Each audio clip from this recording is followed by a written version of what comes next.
فأنا ناصح لإخواني بالصدع بالحق تبيض وجوههم. السكوت في مسألة الحزبية يضرها، فاصدع بما تؤمر وأعرض عن المشركين. سلامي على دماج ورجالها والشيخ يحيى ودار العلم يا سعد بانيها. Bismillahirrahmanirrahim. Alhamdulillah hamdan katsiran tayyiban mubarakan fihi kama yuhibbu rabbuna wa yardah. Asyhadu an la ilaha illallah wahdahu la syarika lah wa asyhadu anna Muhammadan abduhu wa rasuluh sallallahu alaihi wa ala alihi wa ashabihi wa man tabi'ahum bi ihsanin ila yaumiddin. Amma ba'd. Ikhwanil kiram rahimani wa rahimakumullah. Pertemuan yang lalu kita membaca contoh dari Imam Muslim rahimahullah ta'ala berhubungan dengan deretan para perawi yang masuk pada tabaqat pertama. Beliau mencontohkan siapa saja? Indang Hudzaifah.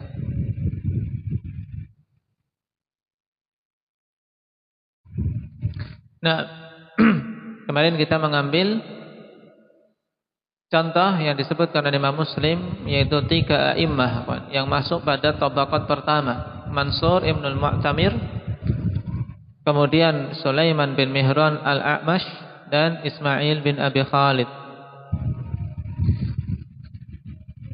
Yang pada penyebutan 3 a'immah ini, sebagian mengkritisi kenapa kok Imam Muslim mendahulukan penyebutan Mansur ibn al-Mu'tamir.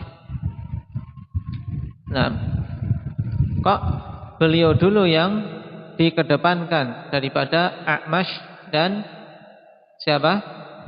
Ismail bin Abi Khalid. Nah, padahal ikhwanifillah, nah,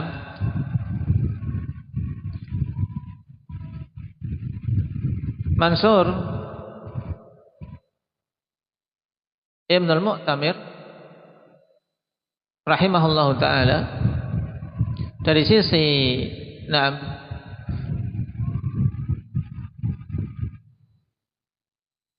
kedudukannya, apakah dia masuk dalam deretan tabi'i atau tidak, memang diriwayatkan beliau kemarin pernah melihat sebagian sahabat. Baik.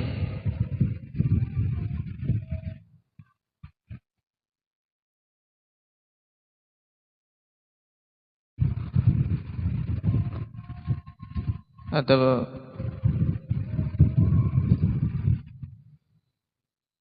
tidak, bahkan tidak diriwayatkan bertemu dengan sahabat, ikhwan, sehingga dia tidak masuk dalam deretan tabi'i.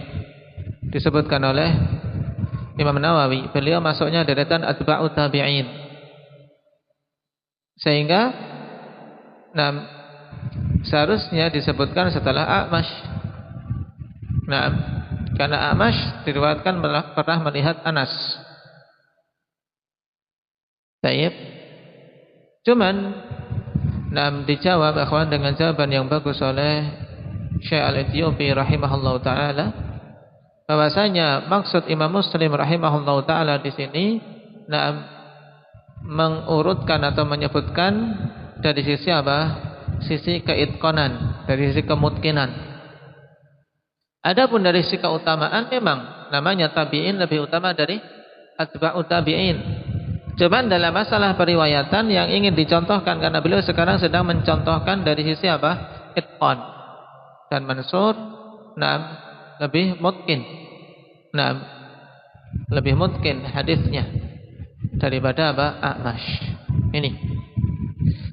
Kemudian masalah kedua yang kita tambahkan, akan kita dapati dalam kitab-kitab hadis penyebutan laqab-laqab untuk apa? Untuk sebagian perawi, ikhwan. Contohnya di sini kita mendapatkan satu, yaitu Al-A'mash. Adapun laqab yang padanya pujian tentunya tidak masalah selama pujian itu sesuatu yang hak. Tapi di sini laqab ini kan berhubungan dengan aib, dengan cacat yang ada pada Sulaiman bin Mihran. Apa makna Al-A'mash? Ahmad. Apa? Buta. Apa? Hah? Buta. Atau lebih tepatnya apa yang penglihatannya rabun. Nah, orang yang penglihatannya rabun. Ini a'mash. Taib. Ini kan suatu apa? Suatu cacat. Seorang dipanggil, hei si rabun, hei si buta. Nah, asalnya yang seperti itu tidak boleh. Tapi kok kita dapati pada kitab-kitab hadis ada penyebutan al-a'raj yang pincang, al-a'ma yang buta, kemudian al-ashal yang apa? Apa Zaid? Yang lumpuh, al-asam yang apa? Tuli atau bisu? Somam, tuli, dan seterusnya. Nah, kenapa? Bukankah ahli hadis seharusnya orang-orang yang apa? Yang mereka menjauh dari perbuatan seperti ini? Karena Allah Subhanahu wa taala telah melarang dalam ayat apa? Ya ayyuhalladzina amanu inda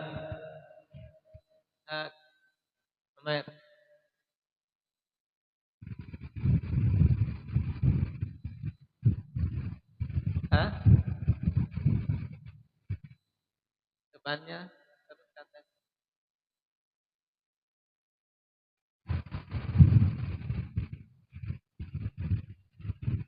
syahidnya wala tanabazu bil alqab. Nah, jangan kalian saling apa? Melempar satu sama lain dengan laqab-laqab yang buruk. Nah, lalu bagaimana taujih tentang masalah ini? Karena masalah ini kan akan kita lewati banyak dalam kitab hadis. Penyebutan perawi yang seperti itu. Dijawab oleh Imam An-Nawawi rahimahullahu taala, ikhwan. Baik. Juga yang lainnya.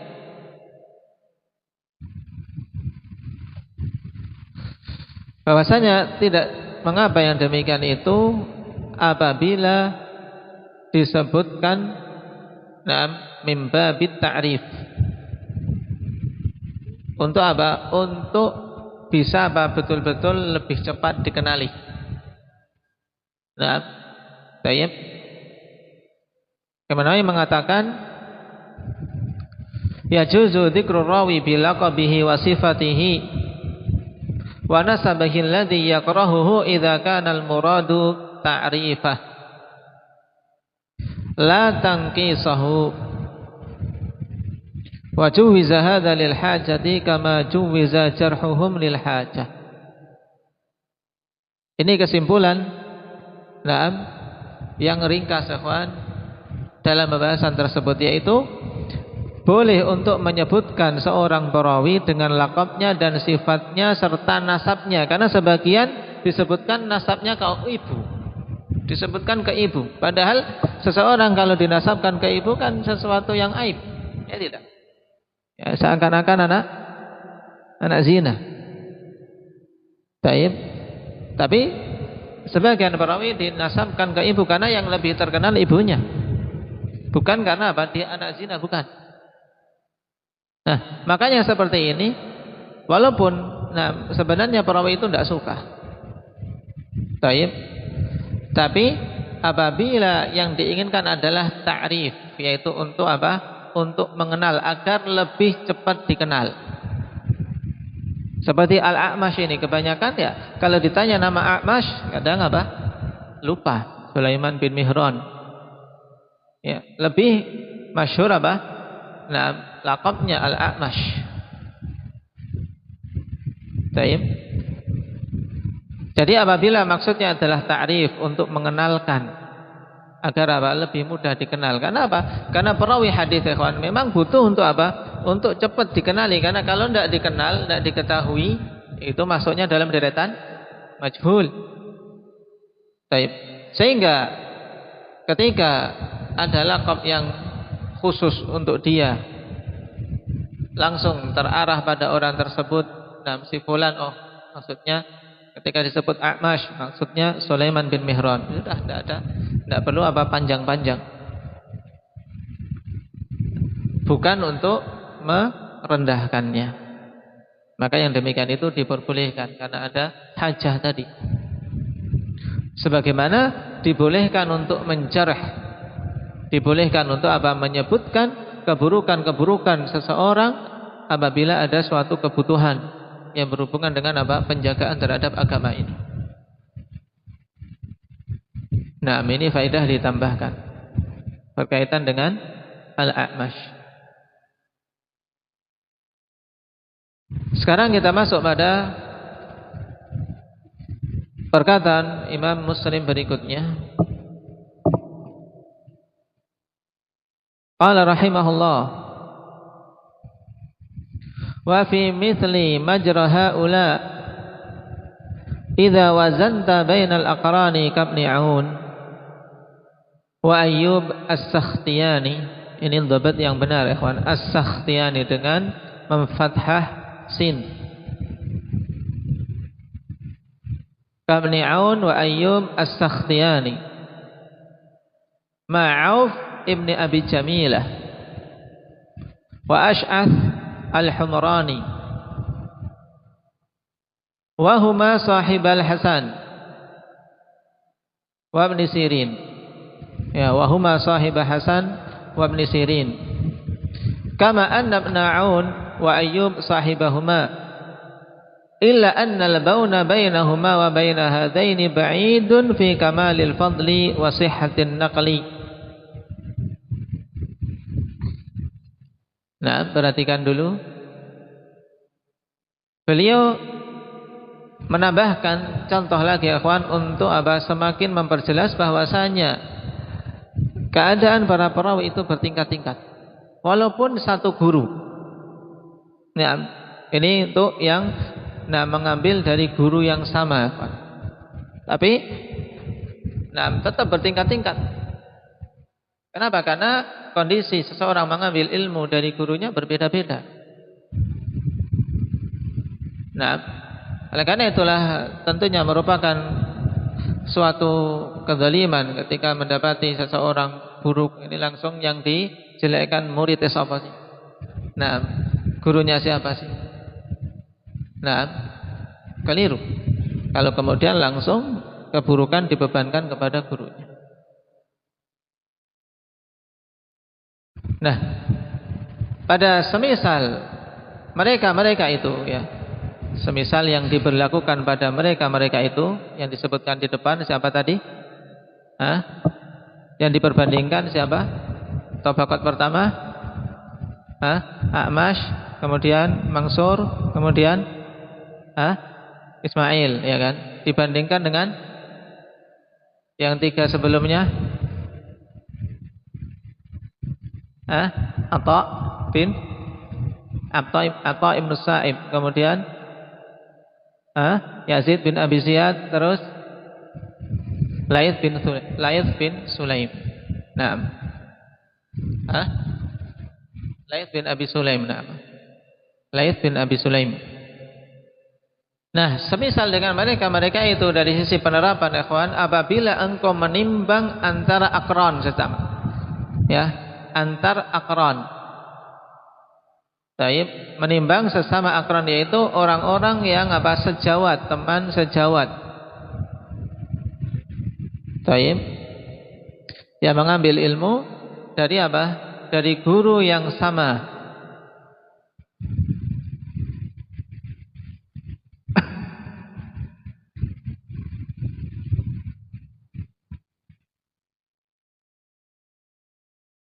Seperti Ibnu Aun dan Ayyub As-Sakhtiyani. Ini dua, Ibnu Aun dan Ayyub As-Sakhtiyani. Dibandingkan bersama Auf bin Abi Jamilah dan Ash'ath al-Humrani. Yang kedua-duanya adalah apa? Sahibal Hasan. Biasanya penggunaan Sahibal Hasan yaitu maksudnya murid, ya, mereka-mereka yang mulazamah pada Al-Hasan Al-Basri, wa Ibn Sirin dan Ibn Sirin. Kama anna Ibn Aun wa Ayyub sahibahuma, sebagaimana Ibnu Aun dan Ayyub juga apa? Murid dari keduanya, yaitu murid dari Al-Hasan Al-Basri dan Ibn Sirin.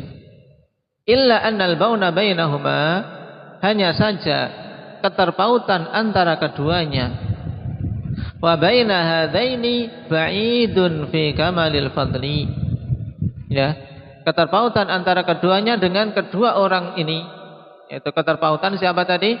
Ibnu Aun dan Ayyub dengan Auf bersama Ash'ath. Ini jauh dari sisi kesempurnaan keutamaan dan kesahihan penukilan, ya, keterpautannya jauh. Kenapa? Wa in kana Aufun wa Ash'ath ghaira madfu'aini an sidqin. Walaupun Auf dan Ash'ath itu bukan orang yang apa? Yang ditolak dari sebab kejujurannya. Dalam artian bukan orang yang tertolak dari sisi kejujurannya. Menunjukkan mereka orang yang dikenal jujur, dikenal diterima hadisnya. Cuman, ya, dari sisi kekuatan hafalan kalah.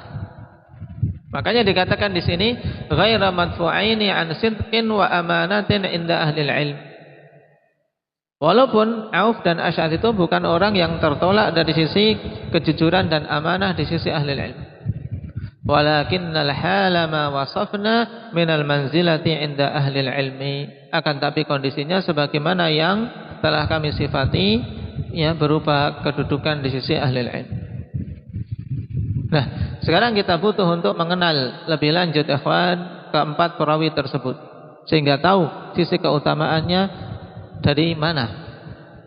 Juga untuk mengenal, karena nanti akan kita temui riwayat-riwayat mereka dalam 6 kitab ini.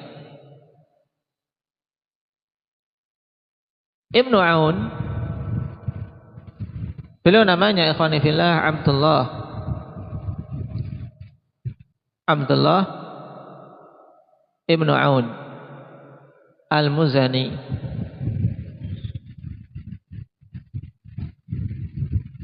Seorang tabi'in yang diriwayatkan beliau melihat Anas bin Malik radhiyallahu anhu.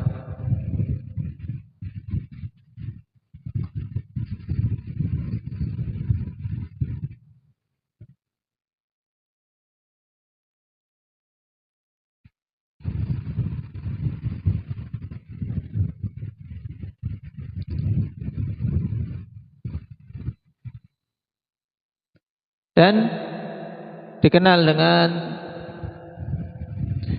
kekuatan hafalan dan kefiqahannya.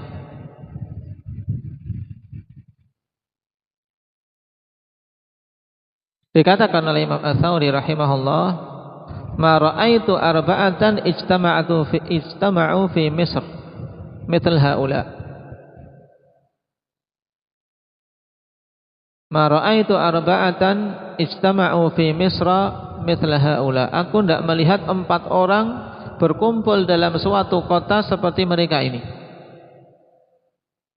Ya, kota yang subhanallah berkumpul 4 a'imah padanya. Ayyub wa Yunus wa Taimi wa Ibnu Aun. Syahidnya pada Ibnu Aun.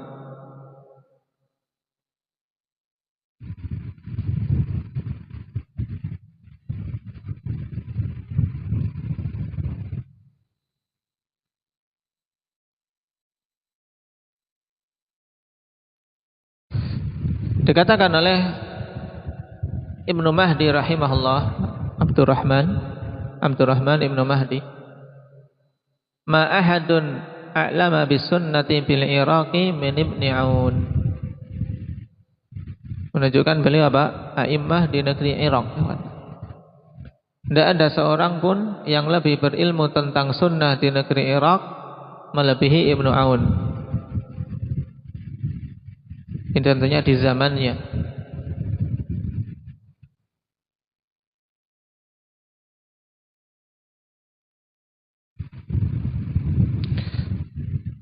Selain itu beliau juga ahli ibadah yang kuat, sampai-sampai dikatakan oleh Ruh bin Ubadah, ma ra'aitu a'bada minhu, aku tidak melihat orang yang lebih semangat dalam ibadah dari beliau. Ini tentunya pengakuan secara pribadi, dalam artian beliau tidak melihat yang lebih kuat ibadahnya melebihi Abdullah bin Aun.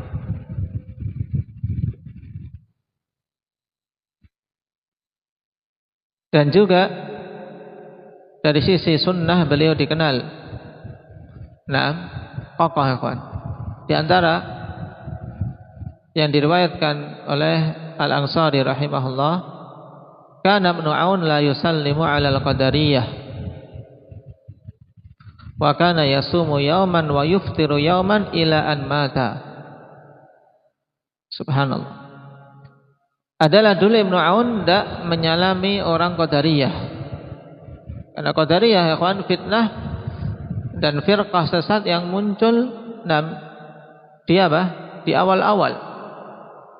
Sahabat masih banyak, Qadar ini sudah muncul. Sebagaimana nanti akan kita lewati di hadis pertama dalam Kitabul Iman di Sahih Muslim ini.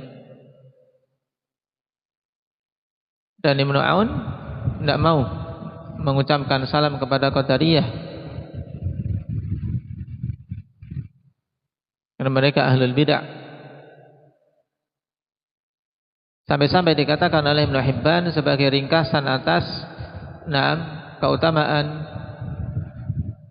beliau ini, dikatakan oleh Ibnu Hibban dalam As-Siqat, kana min sadati ahli zamanihi ibadatan wa fadlan wa wara'an wa nusukan wa salabatan fis sunnah wa syiddatan ala ahlil bid'ah. Adalah dulu beliau pemuka penduduk di zamannya dari sisi ibadah dan keutamaan, juga dari sisi wara', ikhwan. Bahkan tentang masalah wara', ikhwan. Tentang masalah wara' diakui oleh Qurrah, diriwayatkan dari Qurrah, beliau mengatakan, dulu kami takjub dengan wara'nya Ibnu Sirin. Kemudian terlupakan itu dengan dengan melihat wara'nya Ibnu Aun. Ini keadaan mereka dari si wara'. Apa makna wara'?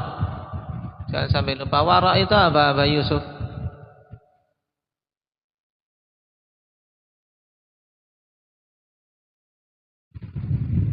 Meninggalkan perkara-perkara yang dikhawatirkan bermandarat bagi akhiratnya. Sedangkan zuhud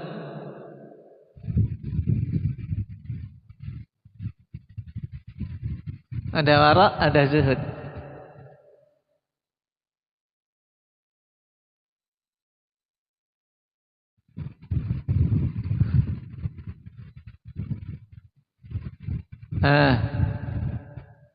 Ada hubungan antara keduanya. Kalau tadi wara' dikatakan meninggalkan hal-hal yang dikhawatirkan bermandarat bagi akhiratnya. Berarti zuhud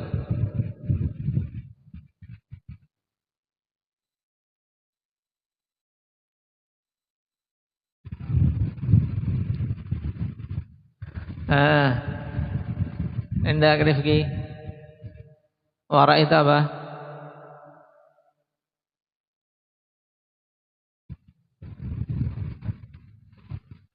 Terus zuhud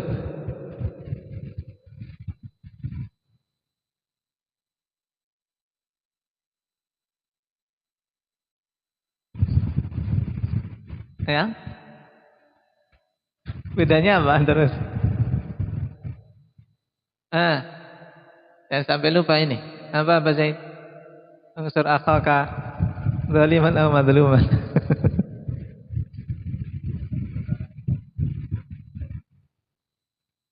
Naam.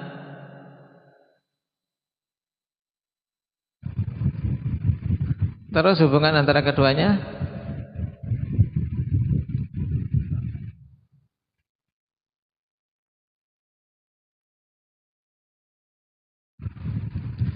Naam. Dan wara adalah apa? Awal dari langkah untuk menuju zuhud. Nah, tayyib. Ini diingat-ingat ya, perbedaan antara keduanya. Wara, ya, tarku ma yukhafu dararuhu fil akhirah, yaitu meninggalkan apa-apa yang dikhawatirkan kemadaratannya di akhirat. Sesuatu yang dikhawatirkan bermadarat untuk akhiratnya tinggalkan.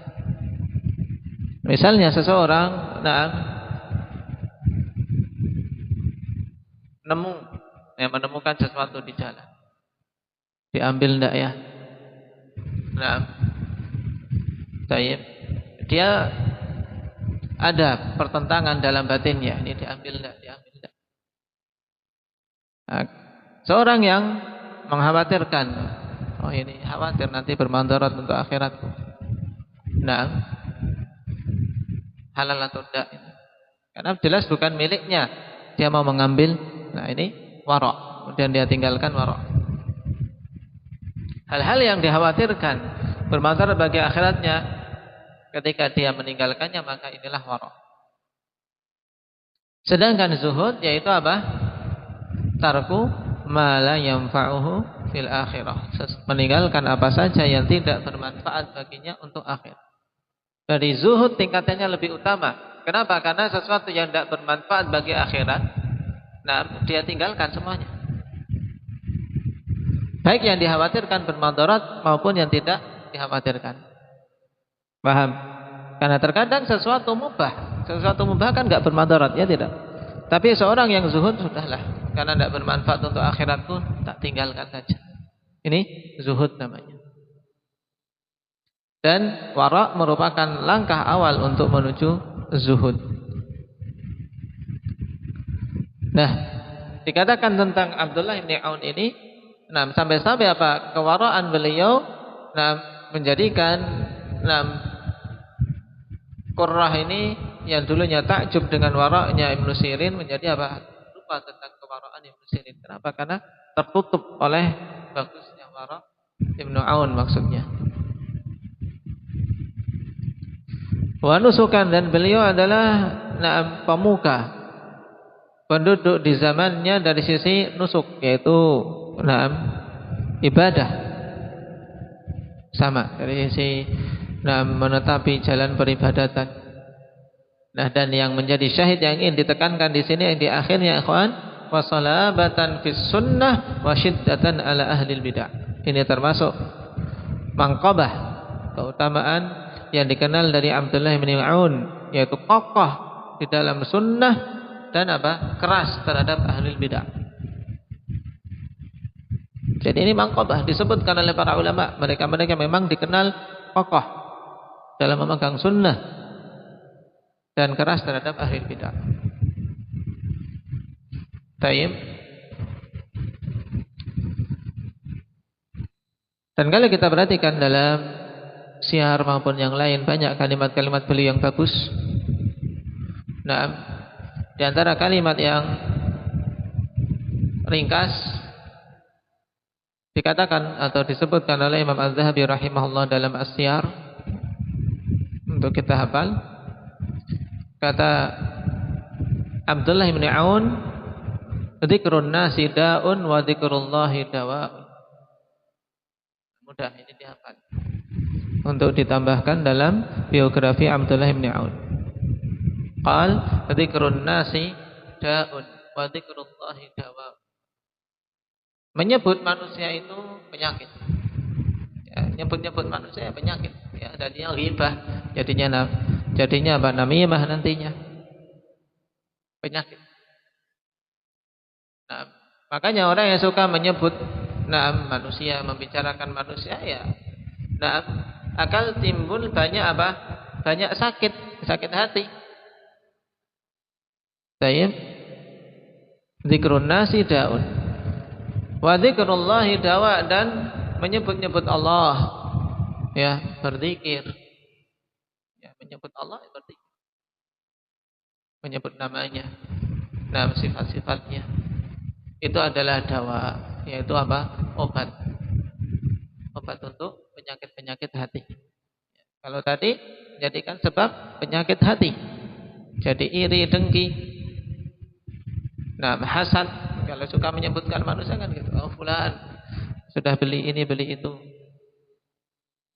Syaitan, ikhwan. Walaupun mungkin terkadang si yang saudaranya ini menyebutkan tentang orang tadi karena gembira, ikut gembira, tapi yang mendengar terkadang timbul apa? Jengkel. Timbul hasad. Ini penyakit. Ya. Dzikrun nasi da'un wa dzikrullahi dawa'un. Siapa yang mengatakan tadi? Ya, Fal Mujahid. Catat. Ya, nyontek sama apa ami-aminnya. Pendek. Dzikrullahi da'un wa dzikrun nasi da'un wa dzikrullahi dawa'un. Kemudian yang kedua Ayyub, ikhwan. Ini juga imam yang masyhur, jangan sampai kita tidak kenal. Kalimat-kalimat beliau tentang masalah sunnah tanya. Juga tentang nasihat-nasihat beliau yang dikutip dalam apa? Dalam kitab-kitab. Inilah para ulama, ikhwan. Kalimat mereka apa? Ditulis. Kalimat-kalimat mereka ibarat mutiara-mutiara yang bermanfaat. Ayyub As-Sakhtiyani. Siapa? Orang tuanya dikenal Ayyub ibnu Abi Tamimah. Nama Abi Tamimah Kaisan. As-Sakhtiyani. Sakhtiyani. Ada dua kemungkinan, ikhwan. As-Sakhtiyani dan ini yang lebih rajih juga tidak bisa kemudian disalahkan yang membaca dengan dikasrah As-Sakhtiyani karena memang ada khilaf tentangnya. Ayyub bin Abi Tamimah. Kalau ditanya Abu Tamimah itu siapa? Namanya Kaisan.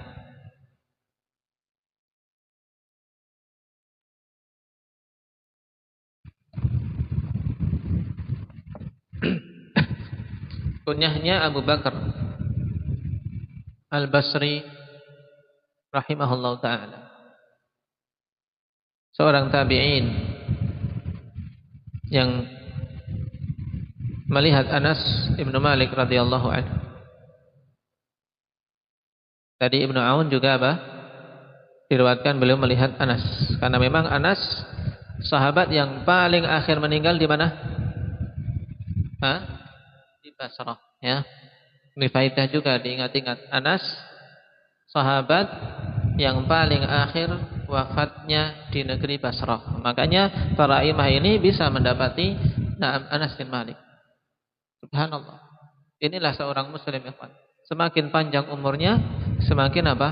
Semakin bagus, semakin banyak dan semakin utama, semakin banyak keutamaannya. Bagaimana dalam hadis? Khairukum man tala umruhu wa hasuna amaluh. Sebaik-baik kalian orang yang panjang umurnya dan bagus amalan. Anas diberi umur yang panjang, Pak. Dengan apa? Sebab doa dari Nabi sallallahu alaihi wasallam. Keberkahan pada anak keturunan yang memiliki anak keturunan banyak. Umurnya juga diberi umur yang panjang sehingga menjadi sahabat yang paling akhir meninggal di negeri Basrah. Sehingga banyak muridnya. Di antara murid-murid tersohor yang beliau tinggalkan seperti ini, Abdullah bin Aun, kemudian apa? Ayyub As-Sakhtiyani dan yang lainnya. Nah, sekarang faedah berikutnya, As-Sakhtiyani, kenapa beliau digelari As-Sakhtiyani atau nisbahnya kepada As-Sakhtiyani? Tayyib. Dikatakan oleh Imam Ibnu Abdul Barr rahimahullah, kana Ayyub yabi'ul juluda bil Basrah, falihada qila lahu As-Sakhtiyani. Dan Ibnu Abdul Barr mengatakan, dulu Ayyub menjual kulit, menjual kulit-kulit di Basrah. Makanya beliau dinamakan apa? Dalam nisbahnya As-Sakhtiyani. Ini menunjukkan, akhwan, bahwasanya seorang jualan kulit dan seterusnya, itu bukan sesuatu yang aib. Nah, para imam besar seperti ini, mereka apa? Mereka juga melakukan jual beli. Taib. Dan as-sakhtiyan asalnya adalah apa? Al-juludud dha'inah, yaitu apa? Kulit. Berarti kulit kambing. Nah, kulit kambing.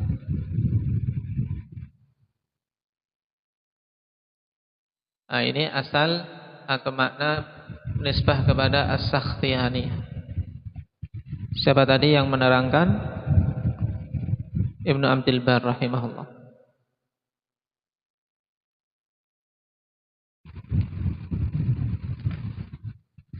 Adapun pujian para ulama tentang beliau, ikhwan, maka sangat banyak. Di antaranya yang dikatakan oleh Al-Hasan Al-Basri rahimahullah. Qal Ayyub sayyidu syababi ahli al-Basrah. Ayyub adalah pemuda-pemuda penduduk Basrah.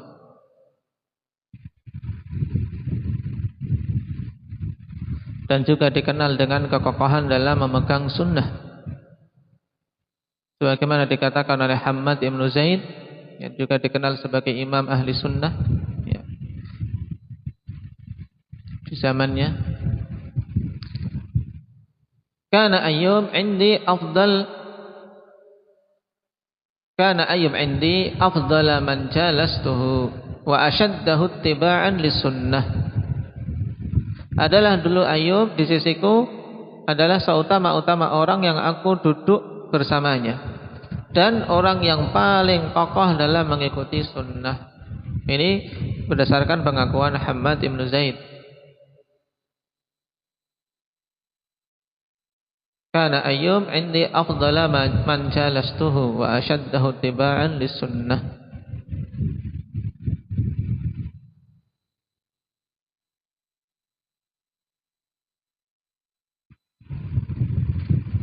Juga dikenal dengan ibadah yang kuat.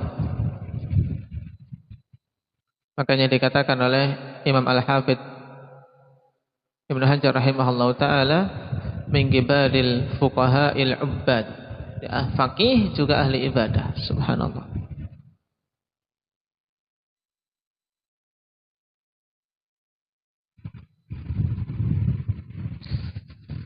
Dan kalimat-kalimat beliau banyak tertulis dan terkumpul ikhwan di kitab-kitab. Nah, di antara kalimat yang pendek untuk dihafal.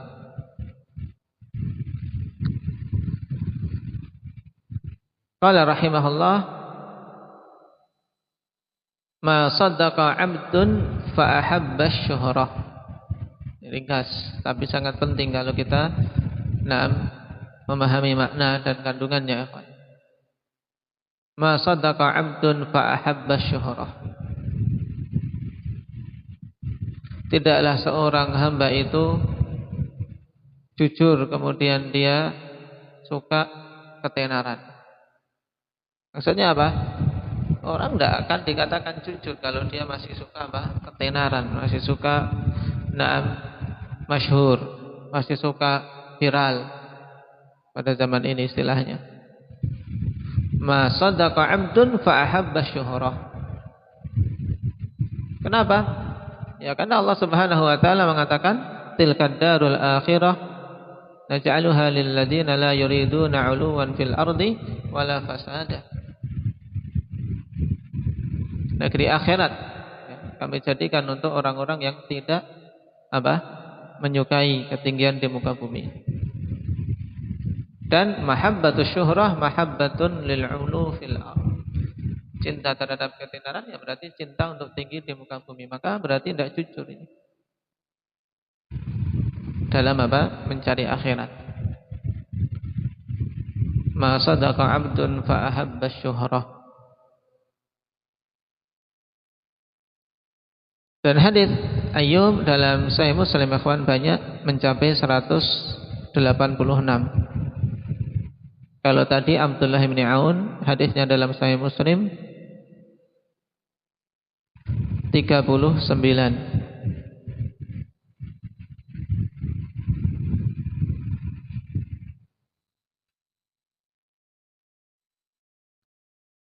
Yang ketiga, sekarang perbandingannya ikhwan, yaitu Auf bin Abi Jamilah dan Ash'ath. Ini kondisinya di bawah keduanya, walaupun sama-sama mengambil dari Hasan al-Basri dan Ibnu Sirin. Nah, kesimpulan tentang Auf bin Abi Jamilah yang dikenal dengan A'rabi. Ya, ini laqab untuk Auf bin Abi Jamilah, kawan. Nah, kalau ditanya man luqiba bil A'rabi, ya ini orangnya, Auf bin Abi Jamilah. Walaupun dia bukan Arab, bukan Arab Badui. Cuma kenapa kok dinamai A'rabi kira-kira? Kok sampai digelari apa? Arab Badui ini. Ini gelar untuk pujian atau celaan kira-kira? Indah Nabi Muhammad.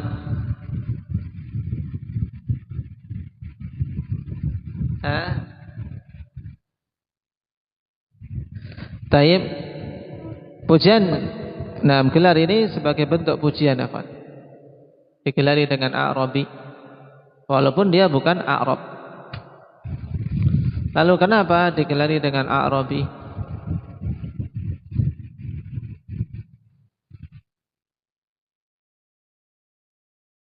Wa inna ma luqiba bidzalika li fasahatihi. Nah, dia dilakabi dengan A'rabi karena kefasihannya. Sebagaimana orang-orang Arab memang fasih sejak asal. Tidak perlu belajar nahwu, tidak perlu belajar saraf. Bahkan dulu Imam Syafi'i rahimahullah ketika ingin mengambil lughah, mereka apa? Imam Syafi'i apa? Terjun langsung untuk bergaul dengan orang-orang Arab. Jadi Auf bin Abi Jamilah dilakabi dengan A'rabi karena ini, karena kefasihannya. Dan beliau akhwani fillah ada kekurangan yang cukup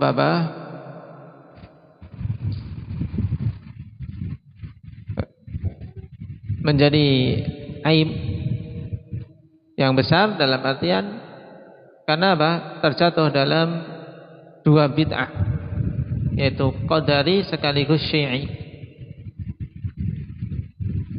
Dikatakan oleh Abdullah bin Mubarak, wallahi ma radiya Aufun bi bid'atin wahidatin hatta kanat fihi bid'atan Qadariyin wa Syi'iyyin.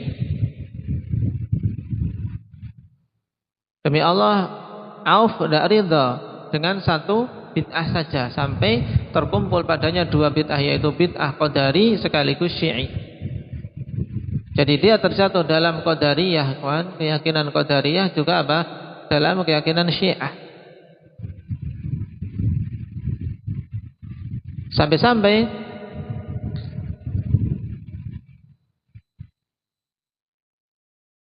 digelari dengan syaitan, kawan. Nah, Bundar, siapa nama Bundar?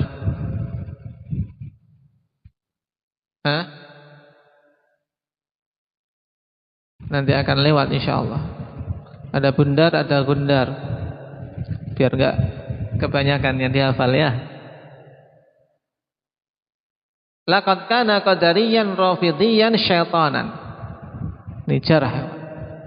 Dari sisi akidahnya dia seorang Qadari Rafidhi, bahkan syaitan, karena menyeru pada keburukan.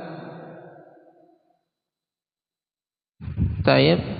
Sampai-sampai Dawud ibn Abi Hind, ikhwan, memukul Auf ini. Dikatakan Al-Ansari, ra'aitu Dawud ibn Abi Hind yatribu Aufan wa yaqul wailak ya Qadari, celaka kamu wahai Qadari. Ini keadaan para imam dulu. Dipukul karena kebencian terhadap bid'ah. Cuman bersamaan dengan itu, dari sisi akidahnya buruk. Cuman akhwan, dari sisi kekuatan dalam periwayatan, juga kejujuran dalam menyampaikan, beliau masuk deretan thiqah, akhwan. Disebutkan oleh Ibnu Sa'ad, kana thiqatan katsiral hadits.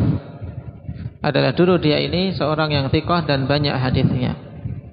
Loh, bagaimana ini meriwayatkan dari ahli bid'ah? Nah, itu pembahasannya panjang khilaf di kalangan para a'immah ikhwan tentang hukum meriwayatkan dari ahli bid'ah. Telah kita ambil dulu dalam ilmu mustalah yang kesimpulannya apa? Bahwa masalah periwayatan hadis ini yang menjadi tolak ukur utama, menjadi sorotan adalah dari sisi apa? Dabat dan apa? Sidq. Ya, kalau memang dia dikenal jujur dalam periwayatan hadis, juga dabat, memang mungkin dalam hadisnya dan dibutuhkan, maka diambil hadisnya. Makanya, seperti Auf ini, ya, termasuk dalam deretan perawi yang ditikohkan. Taib. Al-Hafidz memberikan apa? Memberikan kesimpulan ringkas, thiqatun rumiyah bil qadar. Thiqah dan dituduh berpemahaman qadariyah. Dan kalau ingin memperdalam kenapa kok deretan a'immah semisal Imam Muslim, Imam Bukhari, dalam sahihnya ada perawi-perawi yang masuk deretan apa? Deretan ahli bid'ah atau tersebut dalam pemahaman bid'ah. Nah, ini sebabnya karena apa?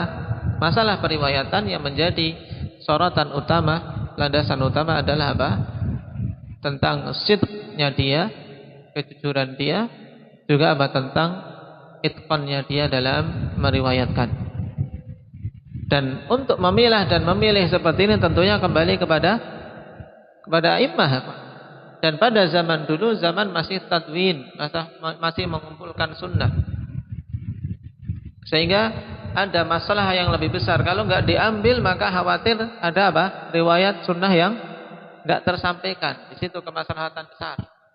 Adapun zaman sekarang, bagaimana mengambil ilmu dari ahli bidah? Maka para imam mengatakan untuk zaman sekarang kita apa?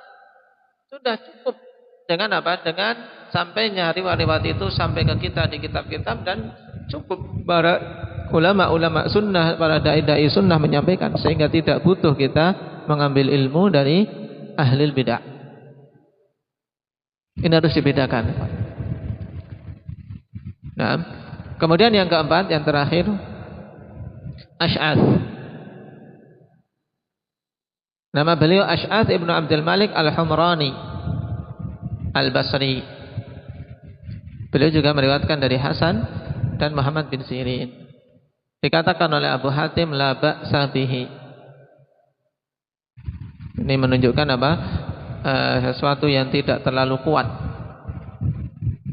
Dan kesimpulan dari Al-Hafidz, kesimpulan ringkas dan padat, yaitu thiqatun faqih, seorang thiqah faqih. Jadi sama-sama thiqah, ya kan? Cuman kekuatan kethiqahannya berbeda-beda tadi antara dua orang ini, Auf dan Ash'ath, dibandingkan dengan Ibnu Aun dan Ayyub.